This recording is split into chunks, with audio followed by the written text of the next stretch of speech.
Welcome to the podcast with your favorite cash flow guys, Mike and Blaine. Giving you the best advice while having a beer. When you're running a business, there are problems every day. Let Mike and Blaine help you out and guide your way. Cheers to the good times with Mike and Blaine for business, beer, and BS. Hey, it's Mike and Blaine. This is episode 141, and I am running fast, man. I'm telling you what, I just got off a plane. I ran right home. I came to be with you. I'm Mike Blaine, also known as Cashflow Mike. That is my partner and my friend, Blaine Birch. What's up, man? Oh, man, it's been a busy day. So I had to get a little sip of beer in before we got going here.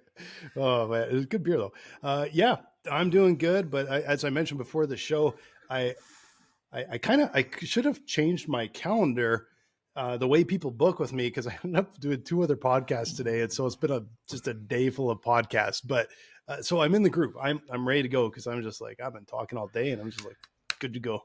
Dude, 3 podcasts in one day. I mean, we're gonna have to have an intervention. That's like addiction. That has never happened before, and now that I've fixed my calendar, it'll never happen again. So now it's like, yeah, you can only book 1 a day. So just a weird fluke. I looked at it this morning, like, holy shit, man, I can talk it all day. But anyway, that's good. It's all right. So I'm glad we're doing this today, but I kind of wish it was tomorrow. You know what tomorrow is? May 10th, 2024. Okay. Yep. It is National Small Business Day. Right. So nice. And I've got to turn. Of course, right when I'm doing this now, everybody wants to text me right during the middle of this. So I've got dings and dings going on and off and all those type of things. But here's the thing, right? So I have been all week in Baton Rouge, right? And I thought it was hot in Texas, dude. I mean, it's not just hot, but it's windy. So I told a joke, right? So I get up on stage yesterday. I spoke yesterday to a group of about, I don't know, 50 or 100, somewhere in there. At Nexus, Louisiana is the company that puts this on, but it's called Brew, which was kind of funny because here we are. But it has nothing to do with beer. It's Baton Rouge Entrepreneur Week. Oh, okay. That's got it. They must have beer there. Like, you can't call it that and not have like. There was no beer at the event. Like during the event, there wasn't. It was legit small business topics, lots of inspiration, lots of motivation, lots of connections. I mean, I met a venture capitalist out of New Orleans. I met a bunch of business owners there from Baton Rouge, bankers, nice. Right? I met somebody that runs the Community Reinvestment Act program for Square. Right, for small businesses. So, man, to me, it put me in the right room at the right time. It seemed like, right. So I knew a lot of folks there. Nice. But I told a joke because the wind was blowing. I mean, they brought in food trucks instead of just bringing in something else. They just food trucks, and you go out there and pick whatever you want. And well, the wind was terrible. I mean, napkins and food. I mean, you had to hold your food down. I mean, hair was just going crazy. So I was right after lunch. And I told this joke, and I thought it was funny, but I'm a dad joke type of guy, right? So in Baton Rouge, the big college there is LSU, right? Louisiana State University. The name of their football stadium is Tiger Stadium, right? And I'm telling you because I assume you don't know this. No. So because it was so windy, I'm like going, I got to tell a windy joke, right? A joke about wind. And I said, hey, do you know why it's so windy in Tiger Stadium? How about you? I'll ask you. You know why it's so windy in Tiger Stadium? How windy is it? No, okay. No, I don't know. Well, it's because of all the fans. Oh, boy. Oh, come on, man. Where was your sound effect for that? Okay, I wonder. Let me just see if I have an appropriate sound effect for that. Dude, that's a great dad joke, right? That's just right up their alley, right?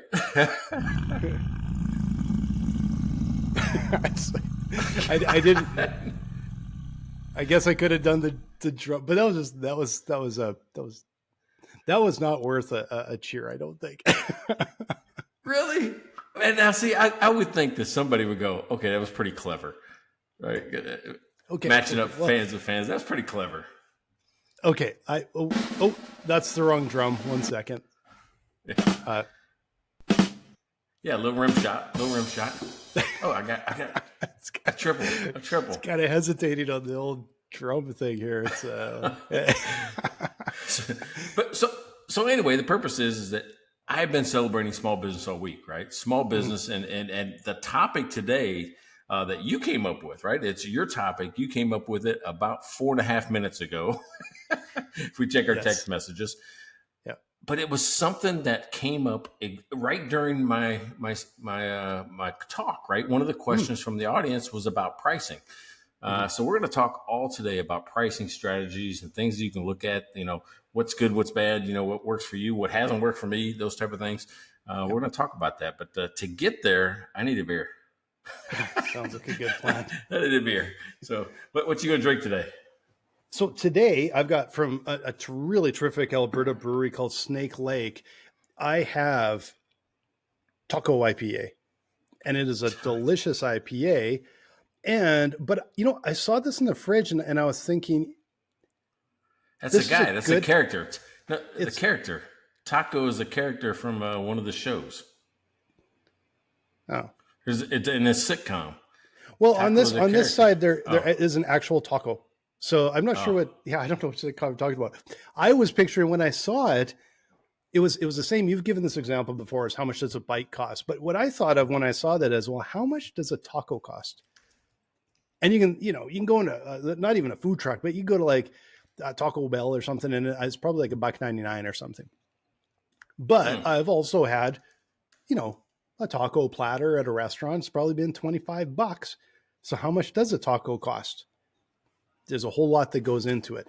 And the signals that it sends when it's a $1.99 taco are very different from the signals that it sends when it's a $25 taco platter, right? Dude, you were using my exact example, except for I use hamburgers, but yeah, let's get into that when we start talking about it. So a great example of perceived price equals perceived benefit. Mm-hmm. Right. Yes. And that's what we're talking about. So, okay. So Chelsea told me taco, and I'm not making this up. Have you ever seen the sitcom called The League? The League. It's about, a group of friends that play fantasy football. I've seen it on the streaming platforms. I can't remember which one. I've never actually watched it, but I've recognized the name of it. So I didn't even know it was a comedy, actually. Okay. Yeah, it's actually, it's kind of funny. It's like a little sitcom, but they have one of the characters on there. His nickname or his name that they call him is Taco, right? Oh, okay. And I think it looks like the guy on that can. So you have, Yeah. It probably is. I don't know if that's true or not, but it kind of looks like that guy. It could be, but this guy, then it would be Taco holding tacos because he's got fist in the tacos. He's got two of them going there. So that's And Snake Lake, I got to give a shout out to them again. I'm going to give them a shout out. One of the reasons, because one of the best beers I had all last summer was a collaboration between Snake Lake and the Growlery in Edmonton here. And it was a double IPA, it was a triple actually, I think. And it was delicious. It was amazing. I still remember it today. And for all the different beers I drank, that's a good one if it's still stuck in my mind. So Snake Lake check those guys out. Well, all right. So I pulled up in my car, right? I mean, whenever you texted me is when I kind of pulled in, and 3 minutes before that, not before I pulled in, I guess 3 minutes before you text, I see Pat out in his yard, neighbor Pat out in his yard. He waves, I wave as I drive by. He lives a couple doors down. The tailgate opens on my SUV so I can get my luggage out. And by the time I get out of the driver's seat, Pat's there with 2 beers for the show. Nice. That's awesome, Pat. Good job. He goes, I know you're going to do a show today, so here's 2 beers. And he brought me some good ones. And it's by Founders, though, right? We've talked about Founders before. It's another Founder. Founders before. Yeah, we've talked about Founders, but Founders Brewery is fantastic. Yep. So now that I know the topic, because when he gave me the beer, I didn't know the topic, but when you price your goods, you don't want to be that guy that's just a dirty bastard and ripping people off. So I'm having the Dirty Bastard today by Founders, and I hope it's not one of these ones that's going to put me to sleep. because Courtney would be really mad. I've been gone all week. 8.5. Yeah, 8.5. So I think I might be okay. It's gonna be. It's cutting it close. That's on the cusp. That's on the cusp. That's all right. You'll do all right with that one. That's better than our usual 11, 12 percenters that we keep pulling out. But that's a very interesting topic in itself. Is how much is a beer? And when you look at it, it's like, yeah, how much is a beer? There's bottles that are no bigger than that would be 15, 16, 18 bucks. And more, but it's not that hard to find one that goes for that. And there's ones that'll cost you like $2, right? So it's, there's, when you start thinking about those things, it starts bringing up all of these ideas of how the price and value sort of meet, right? Expectations, value. Yeah. So before I get into what I've got a whole, I'll call it a presentation on this, or I got a whole thought process about what you're talking about. But I want to acknowledge the beer sponsors first. I was going to say, did you see yesterday? If anybody is happy with this show, if anybody in the world thinks that this show's working for them in some way or the other, it's Rachel Barnett. She just sponsored the show for the rest of 2024. The rest of the year, right? Give her some claps there, right? Give her some. Actually, okay. Hey, you should have a sound effect. There's a sound effect somewhere. I got what else. It takes a while to kick in. It's a little slow on the uptake here. But I mean, and she sent me an email because I'm like going, hey, I saw what you did there. I was kind of just being playful with her. She goes, yeah. Now I have a calendar reminder for an annual renewal. Nice. Rachel, thank you so much. That's awesome. Amazing. It's possible. So think about that. We have sponsorship now from at least 2 people through the end of the year. We got Michael Milan, right? Baltimore Mike out in Baltimore Mike. I mean, made personal trips. I mean, he gets a sponsorship for the year because he made personal trips with bags and boxes of beer. So it's craziness. What he did is just crazy. And Baltimore Mike, I got to apologize because I got in shit the other day. I got a text message. Who's the joker that put because I had a picture on our little slide from last episode of you pointing to the Mike Milan bowl, and I just thought it was kind of a cool, you're pointing back like that. I just thought it was a cool. And Mike's like, "Who's the joker that pointed to the Mike Milan bowl?" So I got to apologize, Mike. That wasn't intentional. It was just like, oh, that's a good shot. Looks kind of like a little activity going on. Oh, so you choose those? You chose kind of the thumbnails? Do you do that? Yeah, I choose every week. Yeah, I choose I didn't know that. Exact slide. Yeah. All right. So we said neighbor Pat. I'm going to say Rachel. I said Rachel, but Rachel, I always say her business. If you don't know anything about QuickBooks, you want to learn about QuickBooks, go to Gentle Frog. Super easy name to remember. Gentle Frog, right? Just type that in. Look for Rachel Barnett, and man, you are going to learn QuickBooks. So if you need to know it, contact her. Then the last one. Larry Weinstein out of Houston. Larry's, again, a long time. He's been, Larry, thank you so much, supporting us for such a long time, keeps re-upping. And if you are looking for a CPA, talk to Larry. And you don't have to be in Houston to talk to Larry, and he will get you straight and on track and get your business taken along. Yeah, everybody knows cash flow. It's I'm gonna call him Cash Flow Larry. Just because it's funny, right? It's funny. All right, cool. So pricing, right? So you've heard me say before, well, you mentioned the exercise I do when I'm in front of live groups about pricing doesn't matter. I mean, I say it doesn't matter, right? Because when I say like how much is a bike or how much is a candle or a purse, I mean, we've went through this exercise. I get people go anywhere from like a bike, $100 to $16,000. Yeah. We'll do a candle. It'll be anywhere from like, I'm only going to spend like $2 on a candle all the way up to like $75. You got a purse. Wow. It could be 25. Well, you got to remember some of those Sensi's and Yankee Doodles, right? They're, and I'm afraid to admit it. We got this thing called the big ass bougie candle or something like that in the other room. That thing, I think it said it's 1 gallon or something. I mean, some ridiculous amount. I mean, it's like, it's huge. 3 or 4 wicks on this thing. Yep. I want to say they're like $200 or $300. Now, I'm afraid to say that out loud, and I didn't buy it. She did. But it's called the Big Ass Bougie Candle. All right. Then you got a purse.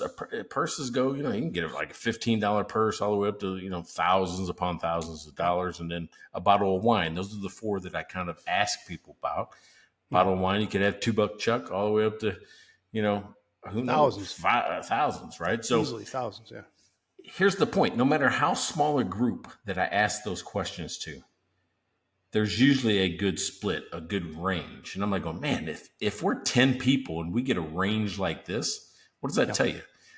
That there's a buyer at every price point. You got to figure out where you want to play, right? That's the whole thing. Where do I want to fit in and talk to that person? Yeah.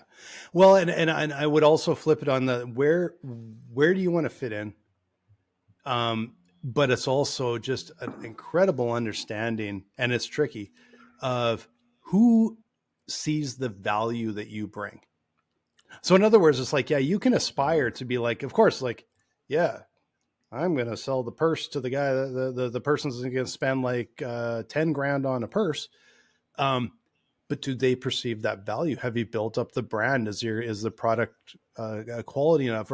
Or is it like, yeah, no one will ever spend that. But the person that is looking for, or like the $16,000 bike, the person that's looking for that has a certain level of expectations, and they likely have some preconceived notion in their mind of what that's going to cost. And so if they walked into a bike shop and they saw a bike there for $3,000, that's probably a hell of a nice bike. There's a good chance they won't look at it if they've already determined in their mind that, no, I want the pro level, which is going to be minimum, like a ballpark 15, 16 grand. So where would they start looking? Because that $3,000 bike, they would walk right by. No, I'm telling you, if you're a salesman, right? I teach entrepreneur sales over at Trinity. If you're a salesperson,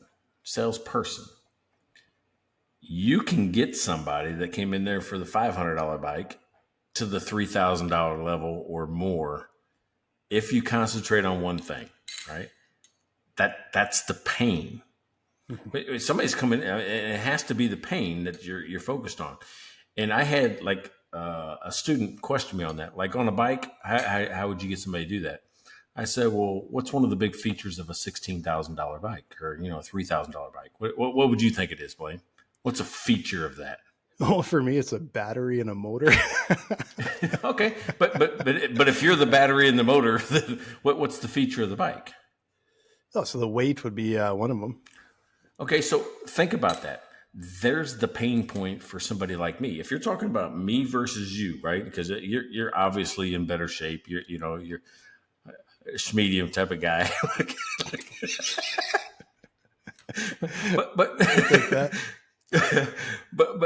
But here's the thing. If I'm sitting there and I'm looking at a bike and you see me looking at a $500 bike and the $3,000 bike, one of the key features is it's lighter. It's titanium. Maybe it's foldable. You can put it in your trunk. All these things.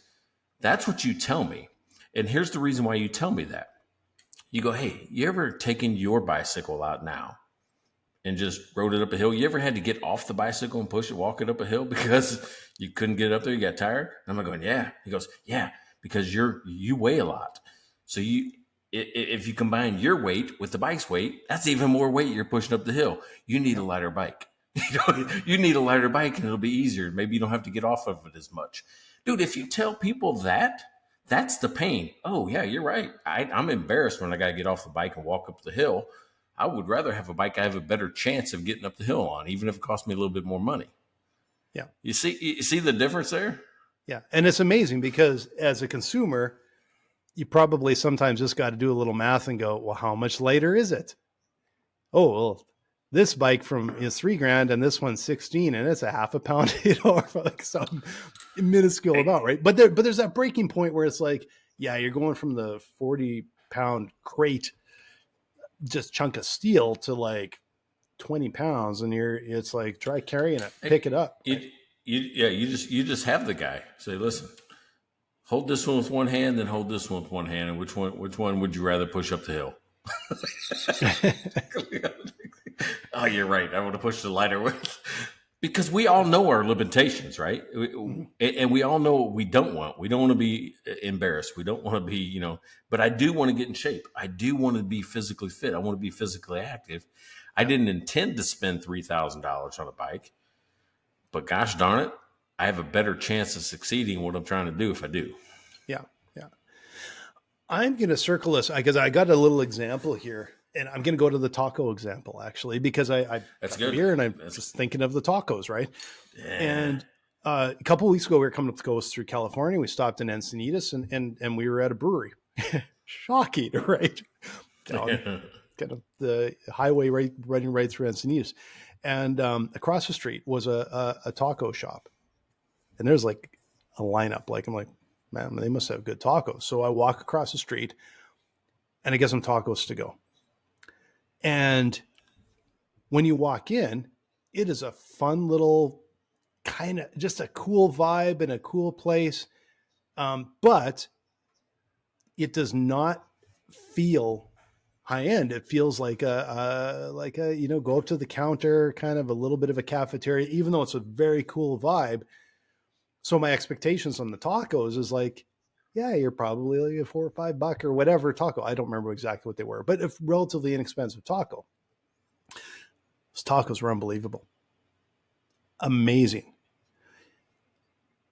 But I'm not sure they could put that together and put it on a platter and do the $25 platter, because when you walk in, you see it and your expectations are, this is a super cool place, but it's basically telling me that it's kind of like I can grab to go and it's a pretty good price. And it's telling me that from the vibe. So even though the taco was amazing and really high quality, it's this entire package that tells me what I'm sitting going to pay for it.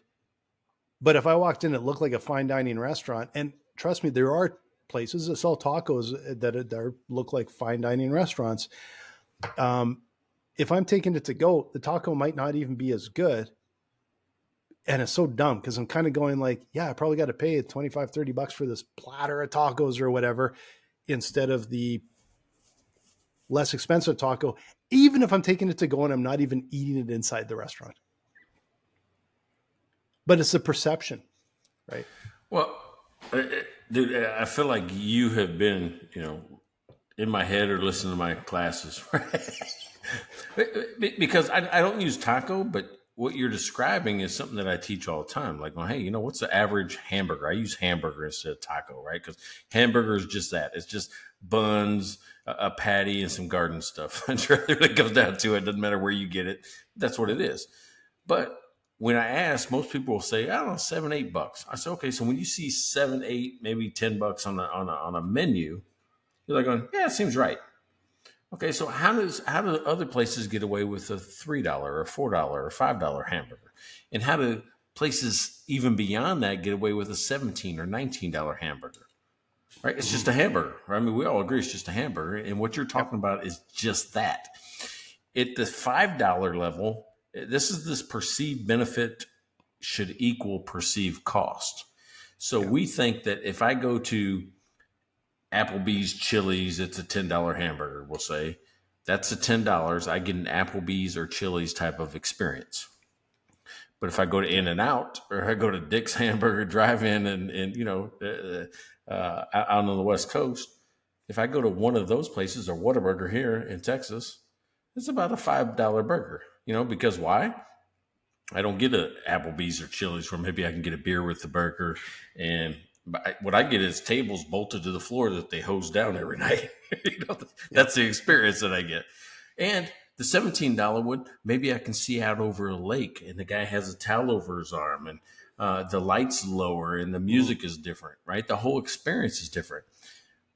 What we're describing is actually formalized, even though it's probably always been an internal thing in commerce. But it was formalized by McKinsey and Company in the 90s. It's called value pricing, believe it or not, right? People go, well, value pricing, that's what the customer will pay whatever to solve the problem. Now, that's what it's morphed into. But the original purpose for value pricing was I'm going to pay the equivalent amount to what I think it's worth. Right. Yeah. And they came up with this thing called the value equivalency line, which just shows that you can get at $5 or $10 or $20. Mm-hmm. It's still a hamburger. Yeah. But then what happens is if I have a $10 hamburger experience, but you charge me $20, well, then I feel like I'm ripped off. Yeah. Right. Or vice versa. If I have a $20 hamburger experience, but you charge me $5, I'm like, oh shit, that's a bargain.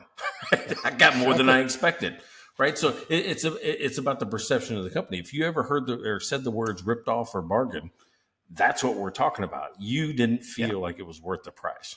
And yet, I think that's where you were going, right? Yeah, no, it's true. And yet oftentimes we end up paying it. And I'm going to give a couple of examples here. So I went and saw the Black Crows in Arizona before we left. And we walked into the concert hall and they had a bar right there. And I kind of glanced at the prices and it was $17 for, I'm pretty sure it was $17 for a beer. Not good beer. And I looked at that and went, yeah, no, it's that is kind of like value pricing, but it's kind of like asshole pricing. Like they kind of have a captured audience, right? Yeah, that's called scarcity, right? You can't get it anywhere else. That's called exactly. Scarcity, yeah. I'm going to go one step. So, but fortunately it's like, well, we had been downtown for a couple hours. So we'd been to the brewery and the restaurant and the So we were like, was not spending $17 on the beer because it wasn't scarce 2 blocks down. So I was good. But I don't know if you saw any of the news postings and that from the Miami Grand Prix last weekend. And there's a bunch of news postings all week about the prices in, I think it was the one of the sort of corporate suite sort of places. So I don't think it was down where the usual regular Joes go, where I would be, but they had a whole bunch of things. It was like $180 for fruit. And I remember it was a sandwich, a lobster roll sandwich, $280. Okay. That is beyond. And what I'm saying is like scarcity, like maybe in there, but you could walk down the stairs and probably go and grab a bite right there.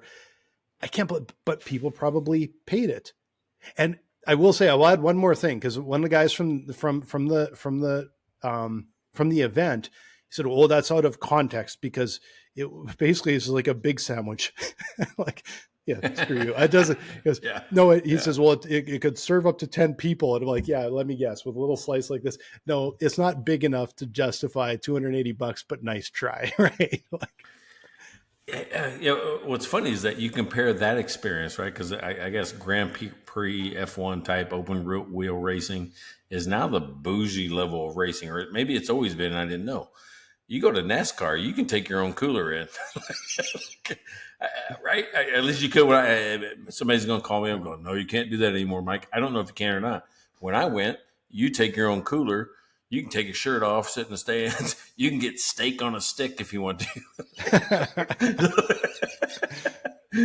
And it seems reasonable priced. I mean, look, did you know at racing, though, the higher the seats, the better they are? Yeah. Isn't that crazy? Yeah. So I took my girls to my daughters, by the way, to the Indianapolis 500. Oh, sweet. That's awesome. Dude, I'm going to tell you, they had the time of their lives. And not because, sitting in the stands watching cars go by, you're like, oh, that's got to be boring as hell for, 12-year-old girls. It wasn't then. It was the one time I took them down against the fence, right? And they felt the car go by. And it was like an adrenaline, a rush that you cannot imitate. I don't care what type of ride you get into at any theme park. You cannot imitate the feeling of having that car go by you at 200 plus mile an hour within feet. It's just like, it's scary to be there. It really is. And then they would go up and they go, "Hey, let's go back down, Dad." And we'd walk down and watch a couple cars go by and then come back up. So they just like that part of it, right? It was just the feeling, the excitement of the cars going by. Oh yeah. Well, and it's a fun event, like a little bit of BS. part of the show. We always do a little bit of BS. Like I like car racing. Heather loves car racing too. So we watch F1. We go to different kinds of car races. I think we might try some motorbike races this summer because we just like that. It's kind of fun. But years ago, I got free tickets, and I'd never been to Top Fuel Dragster race before. And someone gave me some tickets. So a friend of mine went to the race, and was Heather with me? I can't remember. What I remember, it was a lot of years ago, was I had a beer and a hot dog, and was walking up to in between the stands, and almost to like where the track was, and two of these dragsters fired up and went by. Yeah. And it stopped me in my tracks, and it felt like it sucked all the air out of my lungs. I couldn't breathe for a second. And it's like you kind of like you tense up, kind of like, ugh. Yeah. And then we turned around and walked back, and just like, I'd like 2 earplugs, please. And then we bought earplugs and put them in.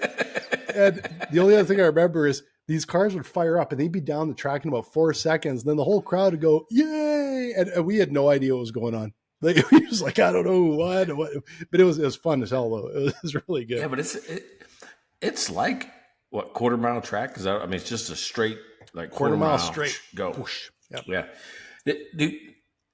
That is one sport that you cannot really get into from TV. The experience is so different from live to TV. I mean, any of the racing to me. I think you'd have to watch it live, and then like for a dragster, but I think you'd have to watch it live and be like, understand it and really be interested in it. Then I think the TV would sort of translate. Like I think F1 with open wheel, it actually is pretty good on TV because they pick up all the stories everywhere. You get to see everything. And when you're actually at the track, it's like, doo, doo, doo. Oh, I don't know. Where's the leaderboard, right? Because you can't really, it's fun, but you can't see the whole race and all the stories quite as much unless you're literally watching the TV that's there. Yeah, well, that's what I'm saying. If you go up higher, Indianapolis 500, we sat pretty high, so I could see pretty much the whole. There's only a couple places I couldn't see. We sat right almost at turn 4, so in between turn 4 and turn 3, so right before the straightaway to finish. Fantastic seats, by the way. Just like one. And that's where most of the wrecks happen too. So you gotta be a little careful. You gotta be a little careful over there too. But still, and you're talking about racing. I even went to an motorcycle ice racing on a hockey rink, and that was ridiculous too, right? It was an indoor race on a hockey rink with these metal studded tires in the ice. It was like craziness. So, hey, speaking of craziness, you know what would be crazy is if we had an accurate way to always forecast our cash, to always, be able to know what position we're in, what to happen if we could model scenarios. Do you know something like that? I know one tool that's amazing at that, and it's called Dry Run, which is my company, and our team is over there ready to talk with you. And come and talk with us if you need to understand what's happening in your business finances. Cash flow, honestly, number one, virtually always number one. Come and talk with us because we will get you up and running in minutes, not months, to figure out exactly what's happening in your cash flow.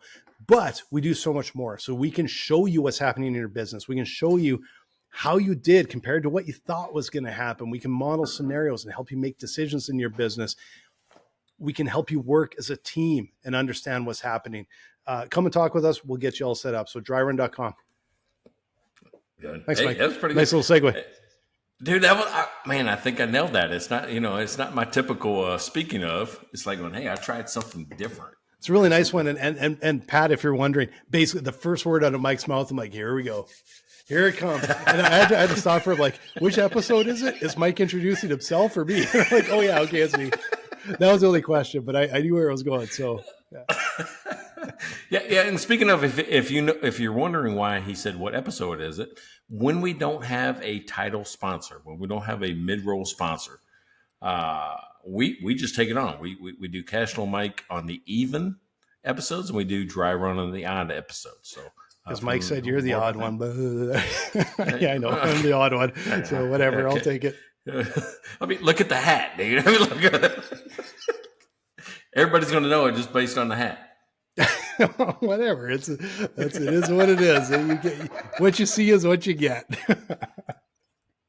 That's why I love you, man. All right, so back to this value pricing, right? Because the bargain ripoff, value pricing isn't the only way to price. Yep. Right? I mean, there's other ways that you can price. I mean, some people will do competitive comparisons, and really all you're doing there, if you don't have to go out and do a bunch of research like everybody else is at $10, I should be at $10.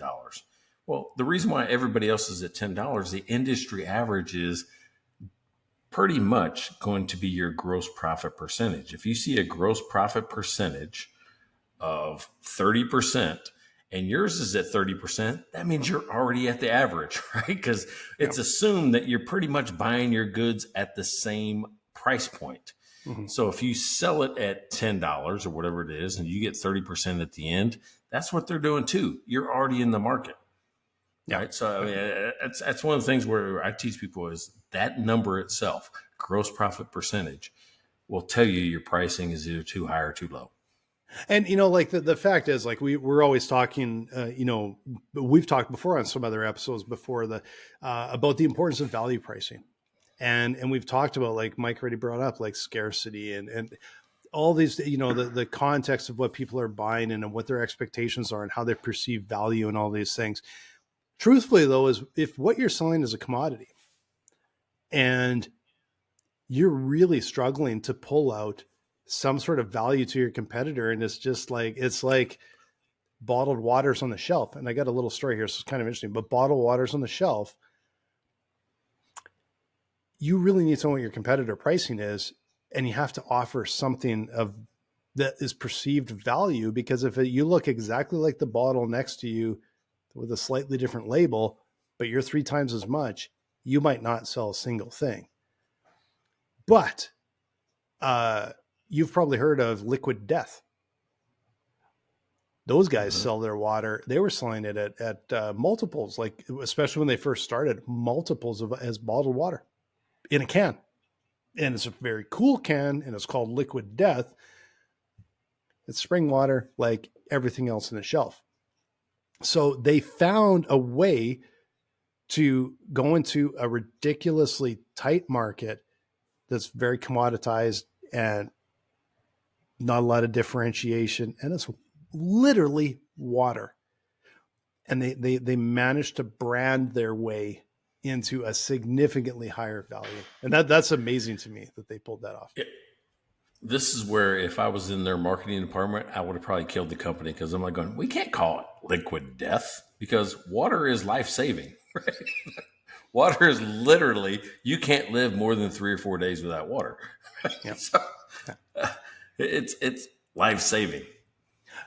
Interesting, because the reason I know a little bit about Liquid Death is because I listened to a podcast, because that's all we do when we're driving like the bajillion hours up the coast there. We throw on podcasts, and there was a How I Built This with Guy Raz, and I'm going to plug that because I love that podcast. Listen to it all the time. And the founder of Liquid Death was on one of these. But what it was is he wasn't like a water expert. He was a branding expert. And he basically found this gap in the market and was looking for how do you stand out? It's again, it circles all the way back to we could do a whole episode on this, of the purple cow philosophy or strategy. That's right. You drive by a field full of cows and one of them's purple. And guess which one you look at? Guess which one you point out? Guess which one, frankly, if it went to auction, would probably sell for 10 times more? It's the purple one. Which one do you remember? The purple one, right? Which one do you remember? And that's the thing. That's why I'm saying I would have killed the company, because I'm like, on Liquid Death, that's dumb. I mean, that's how we ended up with Cash Flow Tools, a name at Federal. What do you think people were looking for? I need a cash flow tool. Right. It was actually a good name. Yeah, it works. It's a great name, but it's a great name. It's almost like you don't want to be in the middle. You probably want to be like direct what you're doing, or sort of on the far, like the way we came up with the dry run is it was more like how you feel about it and what you're doing for your bit. It's not very direct.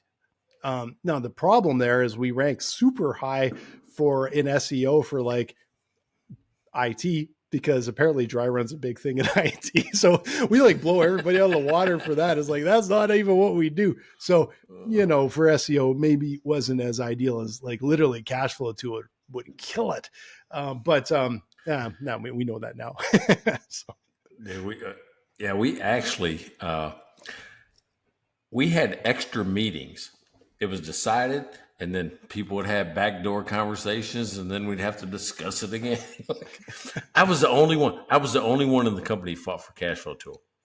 Only one. And they had to go debate me every time. I'm going, show me something better. Show me something better than cash flow tool. I'm not married to it, but there's not anything better that's going to do better that people recognize, that people remember. Yeah. They're going, I just need a cash flow tool. Yeah. And you know what? Circling, like to circle back a little bit, like one of the things that we find with dry run is that was challenging is we're not just cash flow. Like it's a great entry point because a lot of people deal with their cash flow, deal with their ARAP, but there's people that do budget to actuals, people do scenario modeling, people that do all kinds of stuff in dry run. And so I think in a way, like what we do, we kind of hit it right, but it's a hell of a lot harder to explain. So yeah, it's, yeah. Yeah. So, okay. So here's what I've found out. I ask one question a lot of times during my live seminars, and people will, I'm just asking them, what would you price this good at? And the question is really simple. It's the same question I ask all the time. So I know the numbers and I know the most common right and wrong answers, right? The question is this: you buy something for $54, and I'm going to say it slow so you can do it on the podcast. You buy it for $54. I don't care if it's a t-shirt or whatever. And you want to make 25%. And most people go, well, how do I know I want to make 25%? Well, 25%, and we're talking about gross profit, which is money left over after the sale, is how much you need to, pay your operating expenses or have money left over to spend. But it's the industry average as well. We'll just say 25%. If not, it's something you like. It's something you've done in the past. It's your goal. It doesn't matter how 25% is 25%. But those two things, I paid $54 and I want to make 25%. Half the people ask that question to get it wrong. You want to try it? Or you don't want to try it on the podcast live, huh? Oh, you're probably going to curse me for this, but I would price it at $67.99 because it's actually $67.50. $7.50. Yes, but I'd want the 99 on there, so I'd go slightly more. Here's the thing: the most common wrong answer in the world is $67.50. That's not 25%. That's only 20%. All right. Yeah, and that's what I'm telling you. I've had people reprice their whole stores based on that one question. I'm like going, listen, you just priced your good. I asked you to price it at 25%. You priced it at 20%. So think about that. Do the math right now. $67.50 minus 54 equals what? We've never done math like this, huh? $13.50. Yeah. $13.50 is what percentage of $67.50?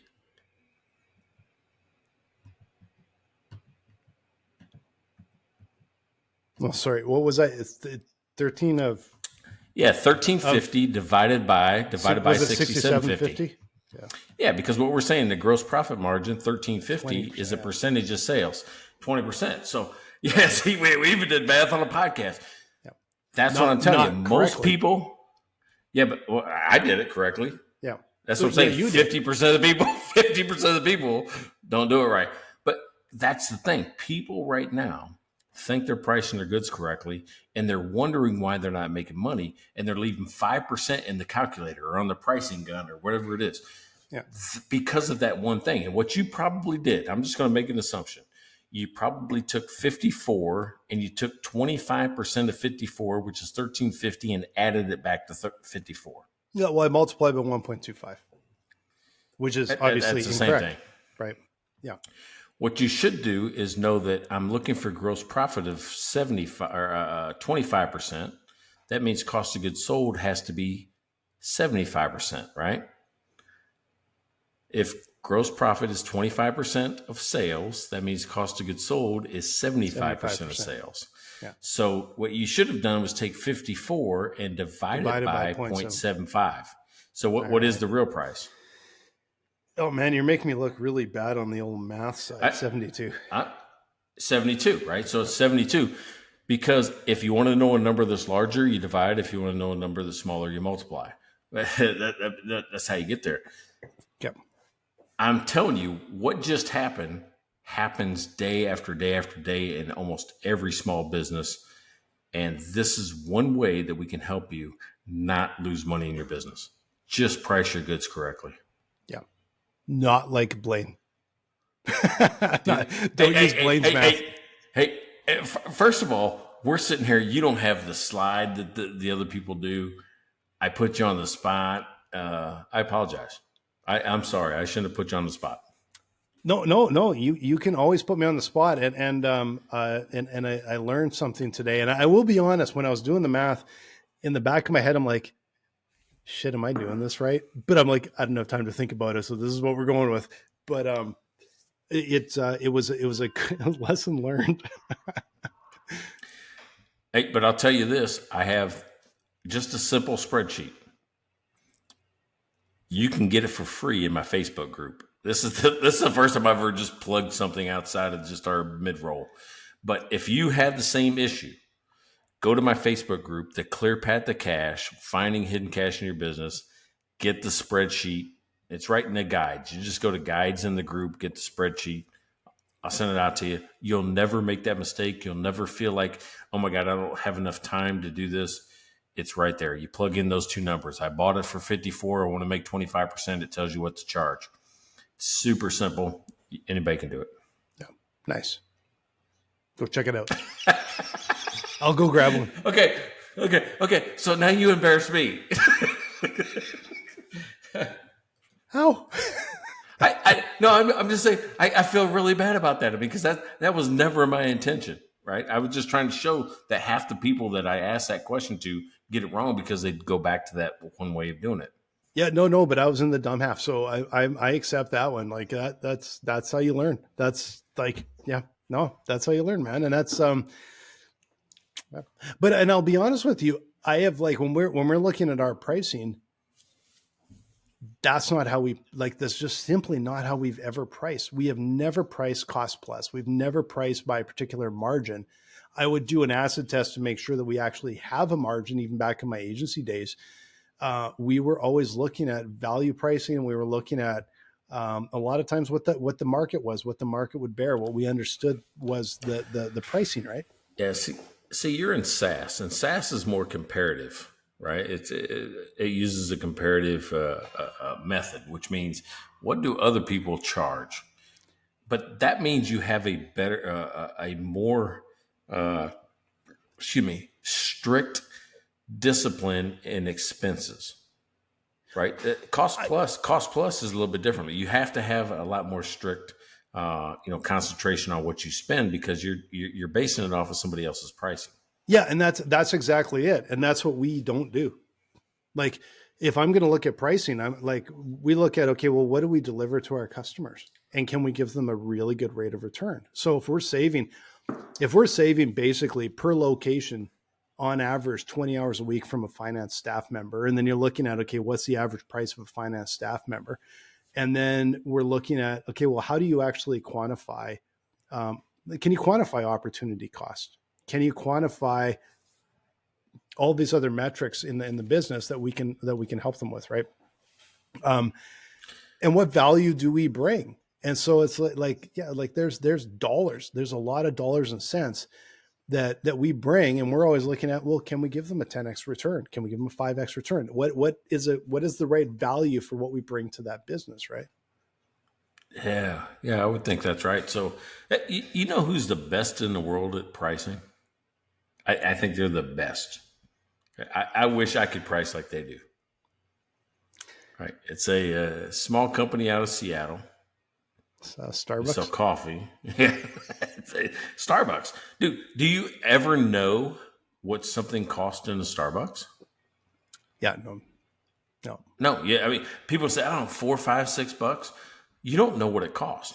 Matter of fact, Starbucks is Starbucks. It's different. But if you look, they always end in a 5 or a 0.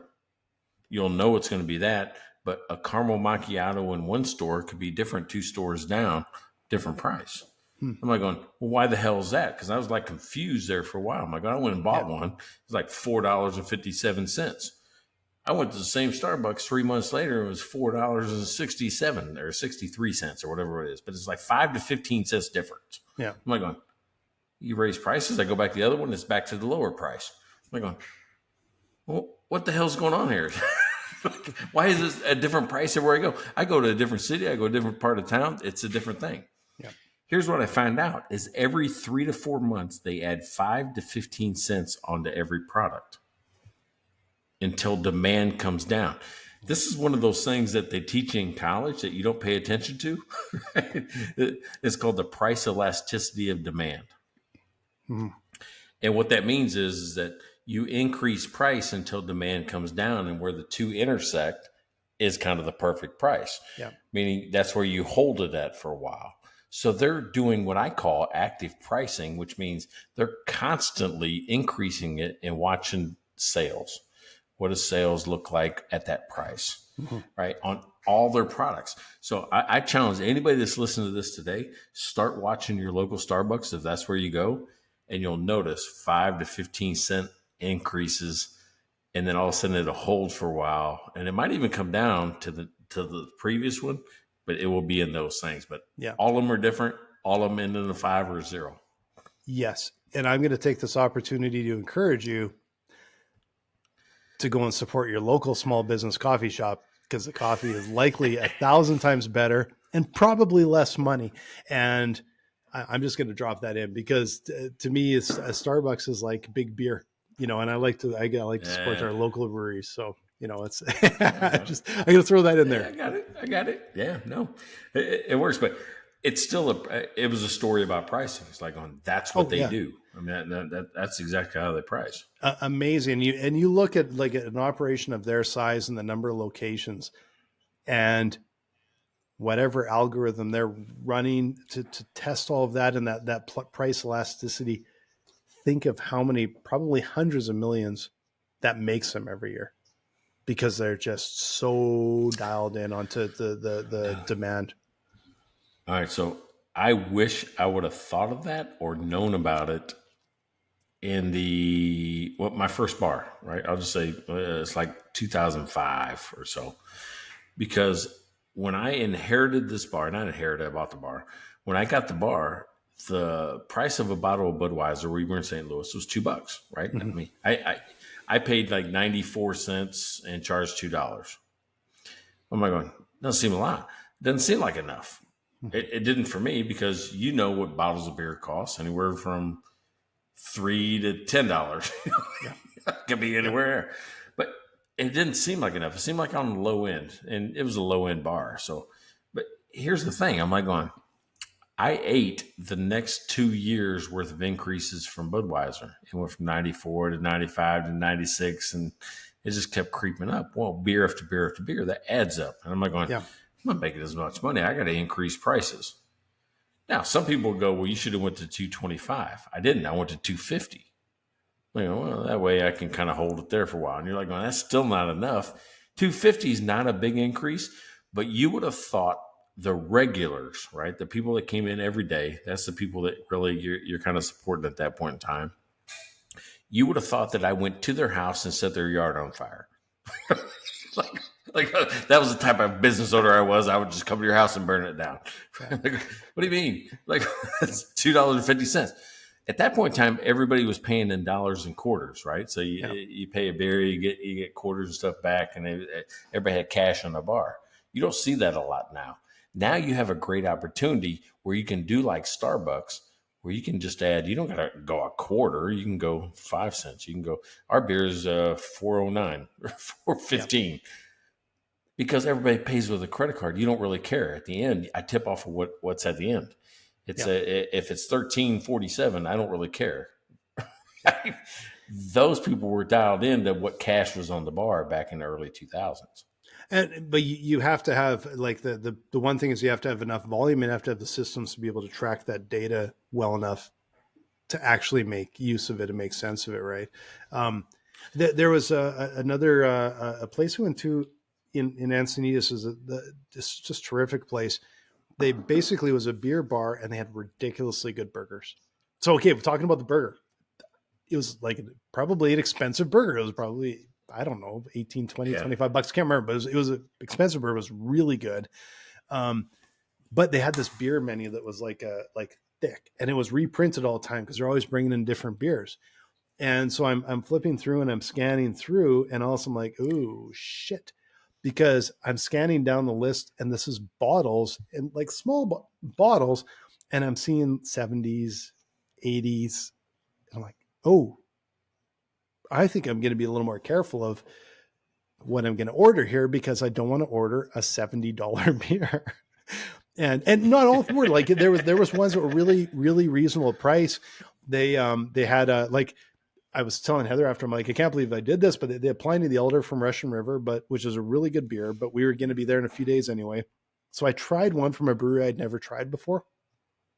And I kind of wish I remembered the name. I'd have to look it up, but I actually thought it was better than Pliny. And I'm like, man, I'm so glad I got that beer. It was outstanding, but doesn't have the name and the rep that Pliny does, right? All right, so I got screwed on that one time. I didn't, not asking the question what something cost, which is I'm at a whiskey bar. Oh yeah, yeah, and Jack Daniels had just come out with this Frank Sinatra version. Okay, I'm thinking Jack Daniels. It's like on that, lower end Jack Daniels, not that big a deal. I order it. It comes. So does the bill come at $75 for that one drink? I'm like going, what? Oh, I made a major mistake.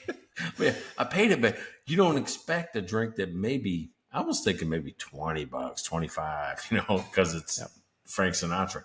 No, it was $75 for that. Ooh. And I don't pay a lot of times $75 for any drink ever. No. Well, no, like that's yeah. As soon as you hit a whiskey bar, I'm like, yeah, I've seen the menus. Those are a different level of holy shit. And you're probably lucky that it was the $75 one you got, because there's going to be some that are just insanely expensive. And I just no, I'm too cheap for that. There's no way. Like, yeah, no way of doing it on purpose. That's for sure. It's a pretty pricey drink. All right. Last words on pricing. What would you tell somebody? I would say, oh boy, it's complicated, but know your market. Know what value you bring to that specific market. And are you sending the right signals to the market that match up with them? It's a bit like my taco thing. You could have the most amazing tacos, but if the restaurant doesn't feel like it has amazing tacos, you might not be able to price to the quality of the food because there's more involved. So know your customer. And price on value. Don't price on cost plus. Don't price on margins, especially if you do bad math like me. Price on the value. All right, so I'm going to add on to that, though. I mean, your customers are your source of information. They're going to tell you, yeah, it's worth it. It's not worth it. It's a ripoff. It doesn't feel worth it. But no, there's adjustments. You can add to something, right? Make it more valuable, the benefit greater, or you can reduce the cost, or vice versa. You can say, hey, listen, I don't have to give away this much. Remember with restaurants, they used to give away, like I did too, huge like salads and fries that you throw half of them away. You're like, oh, I can't eat that much. That's where I think restaurants can make more money. It's just like going, I'm not changing the price. I'm just changing the amount of fries or lettuce or changing the cost, right? Yep. So there's ways that you can do this. If it feels like it's too big of a bargain or too big of a ripoff, change one of those parameters, right? Yeah. That's what you can play with. And I would say right now, culturally, it's easier to do that than ever. Because if you say that, yeah, we're giving you fewer fries to save a few bucks because most of you knuckleheads throw most of them out, yeah, people are going to be pissed off. But if you say, we are going to cut down on food wastage because it's a problem internationally, it looks totally different. It's kind of like when you go into a hotel room and they say, we really care about the environment, so we're not going to wash your towels ever. You're like, yeah, something tells me that's not 100% because of the environment, but whatever, knock yourself out. Yeah. But that was a weird thing that happened like early 2000s about massive plates. I see a trend now where it's coming back to more like, okay, this is about enough food. That's all I need. Yeah. No, when we're, I'll be honest with you, especially when we're down in the States, we go to a restaurant, generally have a nice share. And there are. Hey, so do we. I can't tell you how many times we're like, we share. And I'm like, I don't know if I can finish this. Like, it's just way too big. Like, it's crazy. But if she didn't think it's enough, like the plate's going to be enough, she'll order an extra side. And she goes, oh, I'm just going to have girl dinner. That's what she says, right? Just gonna have girl dinner. Like, going, really, we're sharing all of it. Yeah, exactly. That's how it runs. I guess I'm having girl dinner too. But, hey, definitely appreciate you. Great topic. Too, you came up with that like two or three minutes before game time. But hey, we made it through. And I never make the topic up. And then Mike's like, can you write it up? And I'm like, well, fortunately I saw the text late enough that you'd already written it. Cause I'm like, I don't know. I've written one before. But I'm glad it was a fun topic. It was an interesting one. So I'm glad we got to dive in a bit today. Yep. Hey, thank you to Baltimore Mike, Rachel Barnett, Larry Weinstein, and neighbor Pat. Love you guys. Appreciate what you do for us. Thank you guys. And make sure you follow, subscribe, like, whatever, wherever you're watching it. We're on a whole bunch of different networks. Make sure you subscribe so you don't miss any of our episodes coming up. Check out their website at mikeandblaine.com. Then subscribe to the podcast and buy these guys a beer.